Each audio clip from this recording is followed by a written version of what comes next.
Assalamualaikum warahmatullahi wabarakatuh. Halo, hari ini saya akan menyampaikan sedikit informasi mengenai proyek yang telah saya lakukan. Proyek tersebut berjudul Membangun Generasi Emas dengan Kesadaran Sosial Indonesia Bebas Stunting, di mana proyek tersebut mengangkat isu SDG 2 tanpa kelaparan dan SDG 3 kehidupan sehat dan sejahtera. Namun sebelumnya mohon izin untuk memperkenalkan diri terlebih dahulu. Nama saya Deiza Tara Miftahul, mahasiswa Teknik Industri BINUS University, NIM 27024489994, kelas D6DA.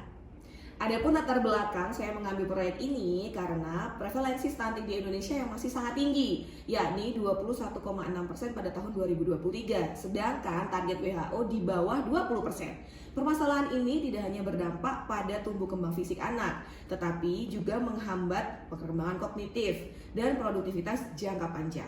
Oleh karena itu, diperlukan peningkatan kesadaran sosial dan pemikiran kritis masyarakat, terutama dengan menginternalisasi nilai-nilai Pancasila seperti kemanusiaan yang adil dan beradab, serta keadilan sosial bagi seluruh rakyat Indonesia. Proyek ini bertujuan untuk mendorong peran aktif masyarakat dalam pencegahan stunting melalui edukasi, pemberdayaan, dan kolaborasi berbasis gotong royong.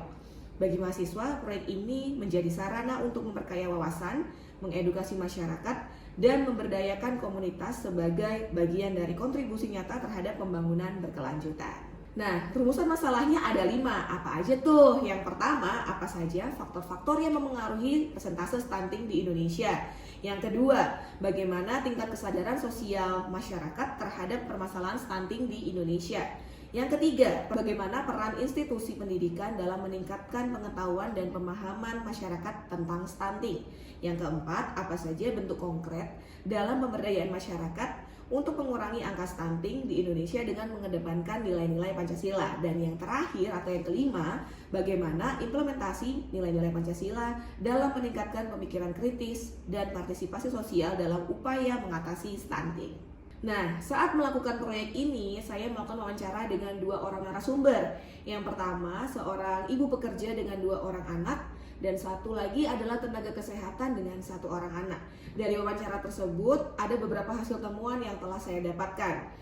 Di antaranya yang pertama, kurangnya pemahaman tentang stunting secara komprehensif, minimnya kesadaran orang tua terhadap tanda-tanda stunting. Yang ketiga, keterbatasan akses terhadap informasi dan edukasi gizi. Yang keempat, rendahnya edukasi tentang 1000 hari pertama kehidupan. Yang kelima, kurangnya kolaborasi lembaga pendidikan dan masyarakat. Yang keenam, keterbatasan ekonomi sebagai faktor penghambat pemenuhan gizi. Yang ketujuh, belum meratanya program posyandu dan kegiatan sosial gizi. Dan yang terakhir atau yang kedelapan adalah potensi gotong royong belum dimanfaatkan secara maksimal. Dengan adanya hasil temuan ini, saya memberikan solusi yang saya tawarkan ini ada beberapa Bapak Ibu. Yang pertama, peningkatan edukasi dan sosialisasi. Yang kedua, penguatan peran gotong royong. Yang ketiga, akses informasi dan layanan kesehatan seperti posyandu. Kemudian yang keempat, penerapan nilai Pancasila dalam kehidupan sehari-hari. Dan yang kelima, pengembangan karakter mahasiswa. Nah, Bapak Ibu, dengan adanya proyek ini dapat disimpulkan bahwa membangun generasi emas dengan kesadaran sosial Indonesia bebas stunting menunjukkan bahwa permasalahan stunting di Indonesia bukan hanya isu kesehatan, tetapi juga merupakan tantangan sosial, ekonomi, dan pendidikan yang kompleks. Berdasarkan hasil wawancara dan analisis, ditemukan bahwa rendahnya pemahaman masyarakat, keterbatasan akses informasi, serta minimnya kolaborasi antar lembaga menjadi hambatan utama dalam penanggulangan stunting. Melalui pendekatan berbasis nilai-nilai Pancasila, khususnya kemanusiaan yang adil dan beradab, serta keadilan sosial bagi seluruh rakyat Indonesia, proyek ini menegaskan pentingnya edukasi, gotong royong, dan pemberdayaan masyarakat dalam mengatasi stunting. Edukasi gizi, optimalisasi dan 1000 hari kehidupan pertama, dan peran aktif lembaga pendidikan menjadi kunci penting dalam mendorong perubahan yang berkelanjutan. Bagi mahasiswa, proyek ini menjadi sarana penguatan karakter, pengembangan empati, serta pembelajaran nyata dalam mewujudkan kontribusi terhadap tujuan pembangunan berkelanjutan, yaitu SDG nomor 2 dan nomor 3.